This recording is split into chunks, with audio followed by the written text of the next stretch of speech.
Hello everyone and back again with a new video. So friends, आज जो मेरा video का टॉपिक है वो है इरिडेशन शार्क फिश।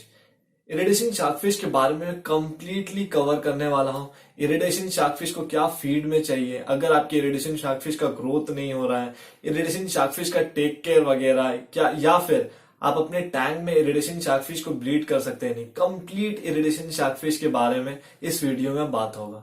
तो प्लीज उससे पहले अगर आप मेरे चैनल पर न्यू हैं तो प्लीज मेरे चैनल को सब्सक्राइब कर लीजिएगा। उसके साथ ही साथ नोटिफिकेशन बेल ऑन रखिएगा, जिससे कि आपको मेरा आने वाला हर वीडियोस का अपडेट मिलता रहे। तो चलिए अब आज का वीडियो शुरू करते हैं। तो अब बात करते हैं इरिडेशन शार्क फिश के बारे में। इरिडेशन शार्क फिश जो इसका बहुत सारा नाम है। इसको अगर आप फिश शॉप में जाइएगा बाय करने के लिए तो इसका आपको बहुत सारा नाम मिलेगा, जैसे कि टाइगर फिश हो गया, शार्क फिश हो गया, या फिर पंगेसियस मछली जो होता है, ये भी इरिडेशन शार्क फिश ही है। इसका नाम बहुत सारा है लेकिन फिश जो वो सिर्फ एक ही है। और ये फिश जो है ये बहुत ही ज्यादा हार्डे फिश होता है, और ये फिश का प्राइस भी बहुत ज्यादा नहीं होता है। नॉर्मली हम लोग एक्वेरियम शॉप में ये फिश को देखेंगे कम से कम 2 इंच से 3 इंच में, और ये फिश का जो प्राइस होता है वो एक्वेरियम शॉप में वो कभी कभी 15 रुपीज, 20 रुपीज, उसके साइज के हिसाब से उसका जो दाम है वो भी बढ़ता है। अगर आप एक छोटी इरिडेशन शार्क फिश लीजिएगा तो ऑब्वियस है उसका जो प्राइस है वो बहुत ज्यादा कम होगा। लेकिन वही अगर आप वो फिश को 6 इंचेस या फिर 1 फीट का लीजिएगा तो उसका जो प्राइस है वो थोड़ा ज्यादा हो जाएगा। और इरिडेशन शार्क फिश जो होती है ये कैटफिश के फैमिली से है, और इरिडेशन शार्क फिश का जो ग्रोथ है जैसे कि सारे कैटफिश में होता है बहुत ही ज्यादा फास्ट होता है। इरिडेशन शार्क फिश को अगर आप अपने टैंक में रखिएगा तो आप देखिएगा इरिडेशन शार्क फिश का जो ग्रोथ है वो दूसरे फिश के कंपेयर में बहुत ज्यादा स्पीड से ग्रो करेगा। इरिडेशन शार्क फिश जब छोटा होता है तो इस टाइम पे ये बहुत ज्यादा खाता है और इस फिश को बहुत ज्यादा भूख लगता है, और इस टाइम पे ये इसलिए ज्यादा खाता है जिससे कि इसका ग्रोथ जो है वो जल्दी से जल्दी हो। इरिडेशन शार्क फिश को 2 इंच से 1 फीट होने में बहुत ही ज्यादा कम टाइम लगता है। अगर आप उसको सारा इन्वायरमेंट सही से अगर प्रोवाइड कीजिएगा, सारा पैरामीटर सही से रखिएगा, तो 1 इंच से 1 फीट होने में उसको बहुत ही ज्यादा कम टाइम लगता है। ये फिश जो है बहुत ज्यादा तेजी से ग्रो करता है। तो चलिए अब इस इरिडेशन शार्क फिश के बारे में लाइन से सारी चीज के बारे में बात करते हैं। तो चलिए अब सबसे पहले बात करते हैं इरिडेशन शार्क फिश का टेम्परेट कैसा है, उसका बिहेवियर कैसा है। इरिडेशन शार्क फिश जो है ये एक बहुत ही पीस लविंग शाय फिश है। ये फिश अपने ही दुनिया में मगन रहती है। ये ना ही कभी किसी के ऊपर अटैक करती है, ना ही किसी को मारने का कोशिश करती है।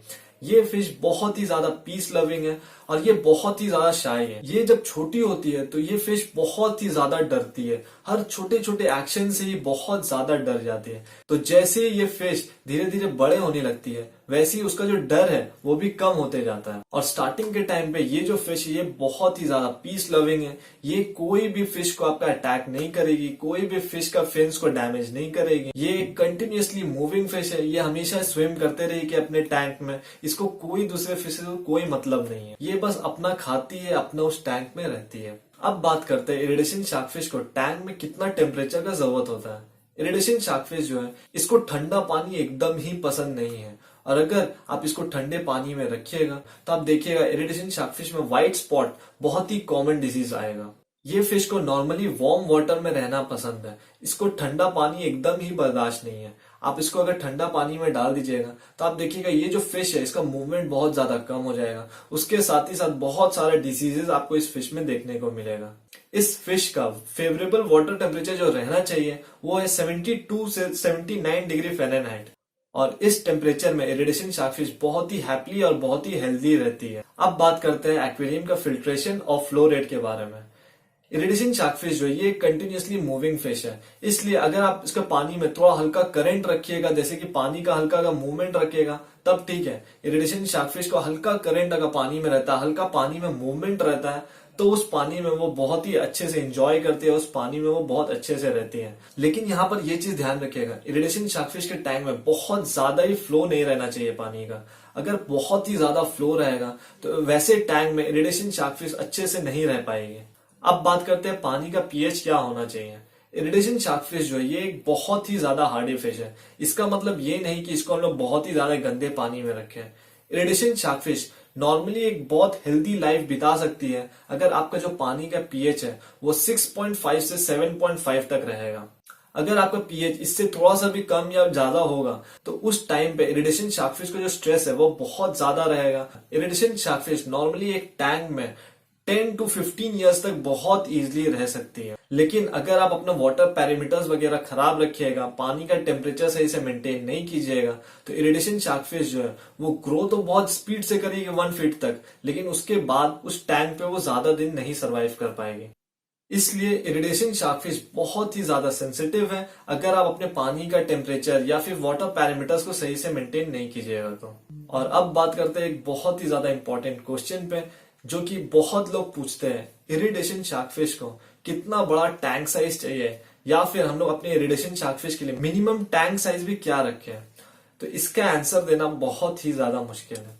ऐसा इसलिए क्योंकि इरिडेशन शार्कफिश जो होती है इसका ग्रोथ, जैसे कि मैं पहले भी बताया, बहुत ज्यादा तेजी से होता है। इसलिए अगर आप इरिडेशन शार्कफिश को, अगर छोटी है तो उसको अपने टैंक में कुछ समय तक रख सकते हैं, लेकिन इसका मतलब ये नहीं कि आप अपने टैंक में इरिडेशन शार्कफिश को हमेशा के लिए रख लें। क्योंकि मैं जैसे बताया, इरिडेशन शार्कफिश जो है वो बहुत ज्यादा बड़ी होती है। ये कभी कभी 2 फीट तक भी इसका लेंथ जो है वो चला जाता है। इसलिए इरिडेशन शार्कफिश को सही सही बोलना कि अपने टैंक में रख सकते हैं कि नहीं, ये बहुत ही ज्यादा मुश्किल है। एक इरिडेशन शार्कफिश के लिए मिनिमम भी 300 गैलन्स का टैंक होना ही चाहिए, क्योंकि ये जो इरिडेशन शार्कफिश होती है ये बहुत ही ज्यादा वेस्ट प्रोड्यूस करती है। उसके साथ ही साथ ये फिश को स्विम करना बहुत ही ज्यादा पसंद है। इसलिए अगर आप अपने टैंक का साइज बहुत ही ज्यादा छोटा रखिएगा तो उससे इरिडेशन शार्कफिश के ऊपर बहुत ही ज्यादा स्ट्रेस पड़ेगा। इरिडेशन शार्कफिश का ग्रोथ जो है वो अच्छा नहीं होगा, इरिडेशन शार्कफिश हेल्दी भी नहीं रहेगी। उसके साथ ही साथ इरिडेशन शार्कफिश का जो लाइफ स्पैन है वो भी बहुत ज्यादा घट जाएगा। इसलिए मेरा आप लोग से बस यही सजेशन है, इरिडेशन शार्कफिश अगर आप ला रहे हैं तो एक छोटी सी अगर इरिडेशन शार्कफिश अपने टैंक में रखे हैं, मान लेते हैं 2 इंच का ही इरिडेशन शार्कफिश अपने टैंक में रखे हैं, तो उस इरिडेशन शार्कफिश को आप जैसे ही वो थोड़ी सी बड़ी, जैसे कि 7 इंचेस या 8 इंचेस के हो गए, तो वो आपके 3 फीट टैंक के लिए अब वो इनफ नहीं है। उसको अब आपको शिफ्ट करना होगा दूसरे कोई बड़े टैंक में। अगर आप ऐसा नहीं कीजिएगा, उसको उसी टैंक में जबरदस्ती रखिएगा, तो वो तो फिश के लिए बहुत ही ज्यादा टॉर्चर है। उसके साथ ही साथ वो जो फिश है वो ज्यादा दिन तक उस टैंक पे सरवाइव भी नहीं कर पाएगी। सो इसलिए अगर आप इरिडेशन शार्कफिश लाने का सोच रहे हैं तो मेरा सजेशन होगा कि इरिडेशन शार्कफिश को आप बाय मत कीजिए। अगर आपके पास एक बड़ा फिश पॉन्ड है या फिर अगर आपके पास एक बड़ा टैंक है, तभी आप इरिडेशन शार्कफिश को बाय कीजिए। अगर आपके पास 1 फीट, 2 फीट, 3 फीट तक भी अगर टैंक क्यों ना हो, तो मैं आपको सजेस्ट यही करूंगा, आप इरिडेशन शार्कफिश को बाय मत कीजिए। क्योंकि 3 फीट तक के भी टैंक में इरिडेशन शार्कफिश बहुत ही ज्यादा तेजी से ग्रो कर जाएगी और विद इन 3 मंथ्स या 4 मंथ्स में ही इरिडेशन शार्कफिश के लिए वो 3 फीट का भी टैंक बहुत ज्यादा छोटा हो जाएगा। इसलिए मैं आप लोगों को यही सजेस्ट करूंगा, अगर आपके पास एक बड़ा फिश पॉन्ड है या फिर अगर आपके पास एक बड़ा एक्वेरियम है, तभी आप इस फिश को बाय कीजिए। वरना फालतू का इस फिश को लाना, उसको टॉर्चर करना, मेरे ख्याल से तो एकदम ही गलत है। अब बात करते हैं इरिडेशन शार्कफिश के टैंक मेट्स के बारे में। इरिडेशन शार्कफिश जो है ये एक बहुत ही पीस लविंग फिश है। ये कोई भी फिशेस के साथ बहुत ही इजीली रह सकती है। ये किसी भी फिश को आपका नुकसान नहीं पहुंचाएगी। इरिडेशन शार्कफिश जो है इसको मैं बहुत साल से अपने पास रखा हूं। अभी मेरे पास कोई भी इरिडेशन शार्कफिश नहीं है, लेकिन पहले के टाइम पे मैं बहुत सारे इरिडेशन शार्कफिश अपने पास में रखा था। आप अपने इरिडेशन शार्कफिश को बाला शार्क के साथ रख सकते हैं, रेनबो शार्क के साथ रख सकते हैं, ऑस्कर, पैरेट्स, ये सारे के साथ भी रख सकते हैं। तो अगर आप अपने फिश को पैरेट या फिर ऑस्कर के साथ रख रहे हैं तो ऑस्कर को जो साइज है वो बहुत ज्यादा बड़ा नहीं होना चाहिए, क्योंकि ऑस्कर जो बहुत ज्यादा बड़ी होती है तो वो हो सकता है छोटी अगर आपकी इरिडेशन शार्कफिश है तो उसको खा लेगी या फिर उसको डैमेज भी बहुत ज्यादा पहुंचा सकती है। तो उस टैंक में आप इरिडेशन शार्कफिश को भी बड़ा ही डालिए। अगर आप छोटा इरिडेशन शार्कफिश डालिएगा बड़ा पैरेट के साथ, बड़ा ऑस्कर के साथ, तो वो उसको इजिली मार देगी। उसके साथ ही साथ आप severum, pleco, short body horn, polar blue parrot किसी के साथ भी बहुत ही इजिली रख सकते हैं। बस आपको ये ध्यान में रखना है, इरिडेशन शार्कफिश का मुंह से बड़ा ही आपको फिश रखना है, उससे छोटा फिश रखिएगा। जैसे कि आप अगर गप्पी फिश या फिर मौली फिश, प्लेटे फिश, इस टाइप का फिशेस रखेंगे तो वो हो सकता है वो सारी छोटी फिशेस को वो खा लें। लेकिन उससे अगर बड़ा फिश रखिएगा तो इरिडेशन शार्कफिश वैसे बड़े फिशेस में कभी भी नुकसान नहीं पहुंचाएगी। इरिडेशन शार्कफिश होती है ये एक बहुत ही ज्यादा पावरफुल स्विमर होती है। तो मेरा सजेशन यही रहेगा, आप कोई भी छोटी मोटी फिशेस के साथ उसको मत रखिए या फिर कोई भी दूसरी स्लो स्विमिंग फिश के साथ मत रखिए। जैसे कि आपका गोल्ड फिश वगैरह, गोल्ड फिश वगैरह के साथ अगर आप इरिडेशन शार्क फिश को रखिएगा, वैसे तो वो नुकसान नहीं पहुंचाएगी, लेकिन हो सकता है इनडायरेक्टली कभी नुकसान पहुंचा दे, क्योंकि ये बहुत ही ज्यादा एक फास्ट स्विमिंग फिश है। अगर उसके रास्ते में अगर वो गोल्ड फिश आ जाती है तो हो सकता है गोल्ड फिश को बहुत ज्यादा डैमेज हो जाए। उसके साथ ही साथ गोल्ड फिश का फिन्स वगैरह भी बहुत ज्यादा डैमेज हो जाता है अगर आप इरिडेशन शार्क फिश को उसके साथ रखिएगा। अब बात करते हैं ब्रीडिंग के बारे में। क्या हम लोग इरिडेशन शार्क फिश को बहुत ही इजीली अपने टैंक में ब्रीड कर सकते हैं? मेरा आंसर है एकदम भी नहीं। इरिडेशन शार्क फिश को टैंक में ब्रीड करना बहुत ही ज्यादा मुश्किल है। इरिडेशन शार्क फिश को अगर आपको ब्रीड करना है तो उसके लिए आपको पॉन्ड ही लगेगा। मैं बहुत बार इससे पहले भी कोशिश कर चुका हूँ। पॉन्ड में भी, मैं छोटा सा एक पॉन्ड था, उस पॉन्ड में भी बहुत ज्यादा कोशिश किया था इरिडेशन शार्क फिश का ब्रीडिंग के लिए, लेकिन ये बहुत ही ज्यादा मुश्किल है।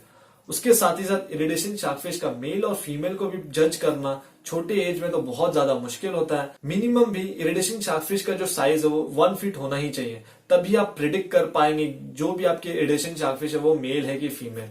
इसलिए अगर आप ब्रीडिंग के मोटिव से अगर इरिडेशन शार्क फिश को लेना चाह रहे हैं तो मैं आपको सजेस्ट करूंगा एकदम भी मत लीजिए, क्योंकि इरिडेशन शार्क फिश को ब्रीड करना बहुत ही ज्यादा मुश्किल है, और खास करके अगर आप एक न्यू हॉबिस्ट है तो। सो फ्रेंड्स, आई थिंक मैंने सारे इंपॉर्टेंट टॉपिक्स को कवर कर लिया है। होप करता हूँ ये वीडियो आपको बहुत ज्यादा हेल्पफुल साबित हुआ हो। और अगर आपको अभी भी कुछ भी डाउट है फिश रिलेटेड तो आप मुझे कमेंट कर सकते हैं, और आपको जो मेरा रिप्लाई है वो हमेशा की तरह इंस्टेंटली मिल जाएगा। So thank you everyone for watching this video, और अब हम लोग मिलेंगे मेरे न्यू वीडियो और एक न्यू कंटेंट के साथ।